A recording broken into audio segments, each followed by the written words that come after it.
بسم الله الرحمن الرحيم، والصلاة والسلام على أشرف الخلق والمرسلين نبينا محمد وعلى آله وصحبه أجمعين.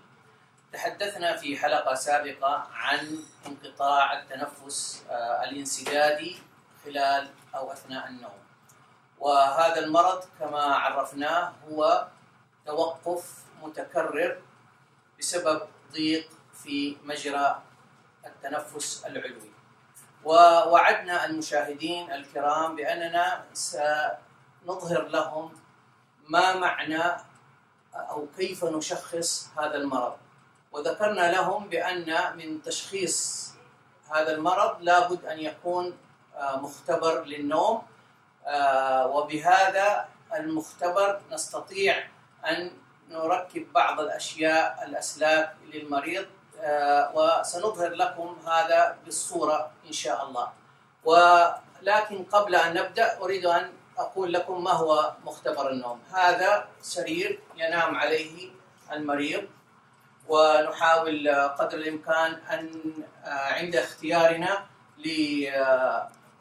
لغرفة النوم أن يكون السرير مريح، أن يكون المستلزمات الأخرى مثل وجود الثلاجة موجودة، مثل موجود التهوية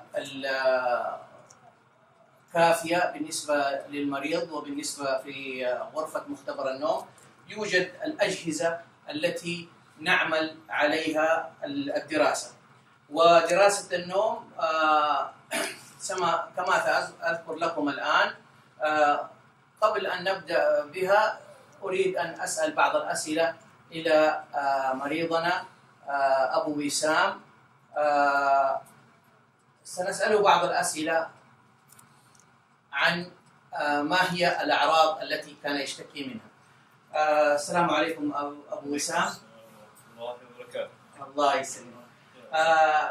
فقط نريد أن نعرف ما هي الأعراض التي كنت تشتكي منها. هل كنت تعاني من الشخير؟ أيوة نعم، هي الشكوى كانت شخير يعني. نعم. ما هي الشكوى الأخرى التي كنت تعاني منها؟ هل الشخير فقط أو أن هناك لديك نعاس متكرر أثناء النهار؟ لا يوجد عندك نعاس متكرر، ولكن الشخير بصوت مرتفع. أيوة. كيف عرفت الشخير؟ هل أنت من أحسست به أو زوجتك أو أحد أقاربك قال لك؟ زوجتك أخبرتك بذلك. أيوة. طيب، هل وجدت أن هذا الأمر صعب على الزوجة، أمر الشخير، أو أن أمر عادي كان لديها؟ صعب طبعا. صعب. أي. هي في الفترة الأخيرة بدأت تزداد يعني. يزداد الشخير. نعم. هل في هذه الفترة زاد وزنك؟ لاحظت أي زيادة في الوزن؟ تقريبا. نعم. إذن كما ذكر أخونا أبو وسام أن العرض الأساسي هو الشخير، والذي تنبهت به هو زوجته، حيث أن المريض أحيانا لا يشعر أنه هو يشخر، ولكن من حوله هم من يخبرونه بذلك. وقد فعل حسنا إذ أتى إلى عيادة النوم حتى نستطيع أن نشخص هذا المرض.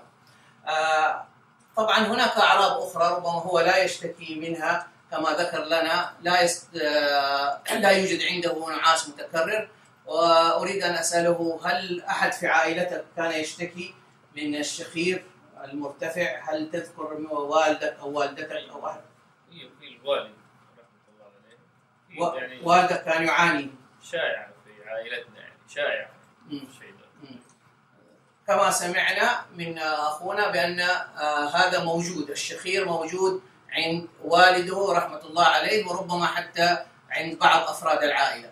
وهذه النقطة التي أريد أن نركز عليها كثيرا، بأن هناك من يعتقد أن الشخير أمر عادي ولا يخفي خلفه أي مرض.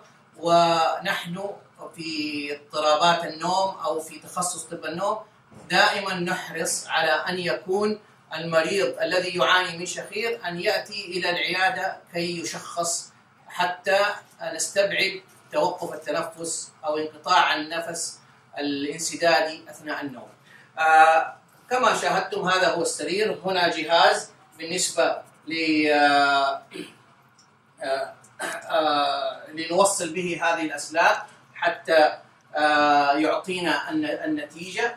وهذه الأسلاك كما تشاهدون تنقسم جزء منها في الرأس لدراسة مراحل النوم، المرحلة الأحلام ومرحلة الغير الأحلام، وهي ما يعرف بمرحلة النوم السريعة أو حركة العين السريعة، ومرحلة حركة العين الغير سريعة.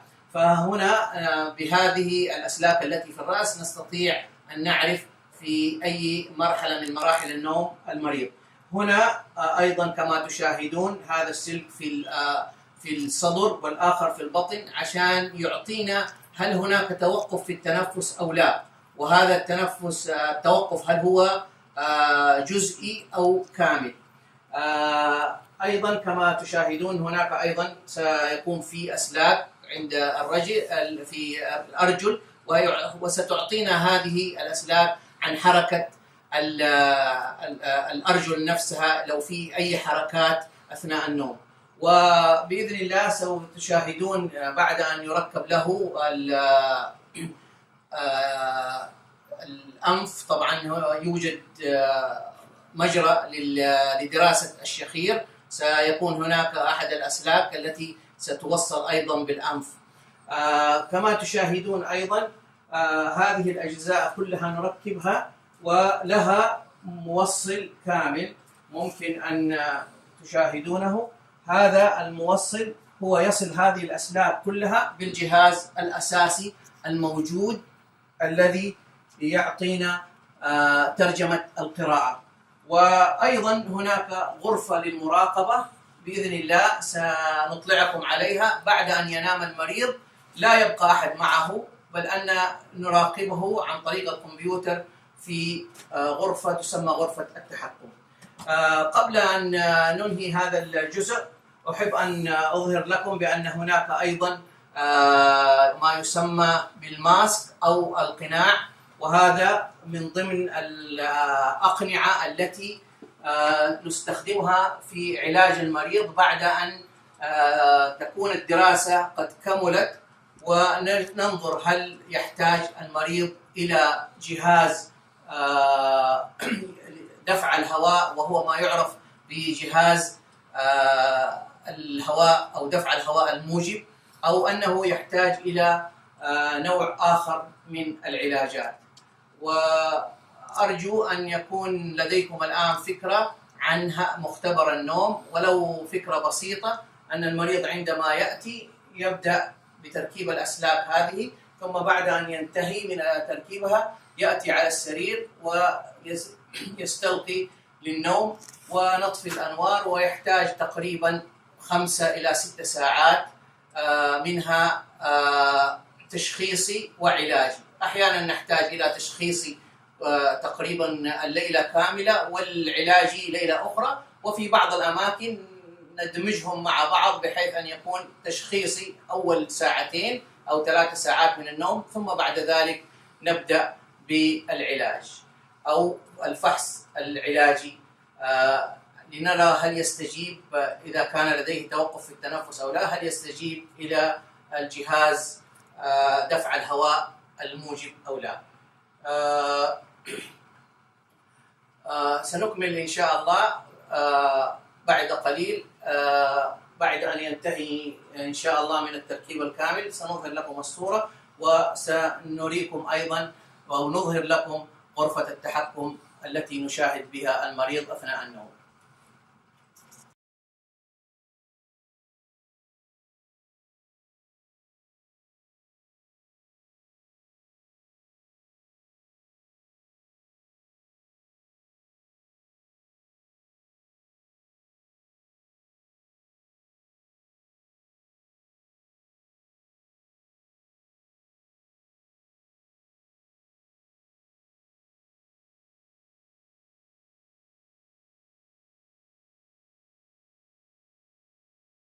الآن كما تشاهدون أخونا أبو وسام الأسلاك جاهزة كلها، أسلاك الاستشعار موجودة، اللي في الأنف والتي في الرأس والتي في الصدر والتي في البطن والتي في الأرجل.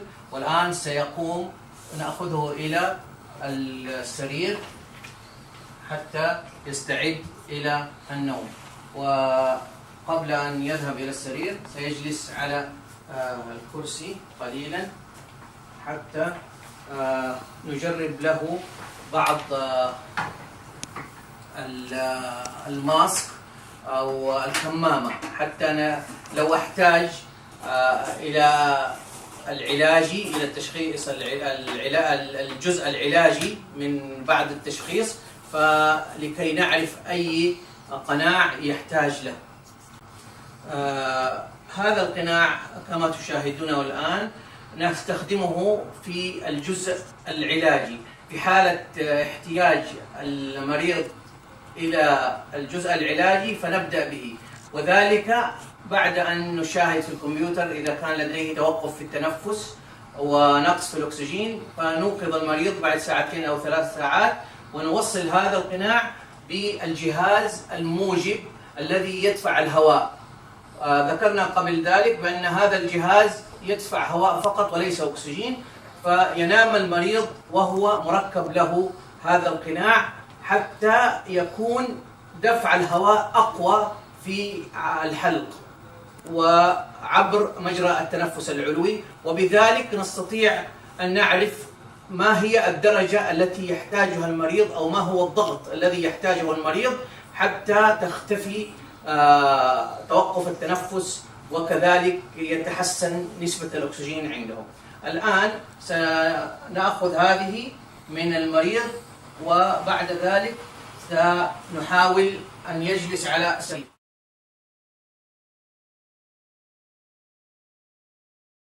الآن المريض جالس كما تشاهدون، سينام الآن كما تشاهدون. هذه هي غرفة التحكم، وهذه المختصة في دراسة النوم الممرضة أومي. الآن تحاول قدر الإمكان أن تراقب المريض قبل أن ينام وبعد وأثناء النوم، حتى كما ذكرنا قبل ذلك نعرف هل هناك توقف في التنفس، هل هناك نقص في الأكسجين.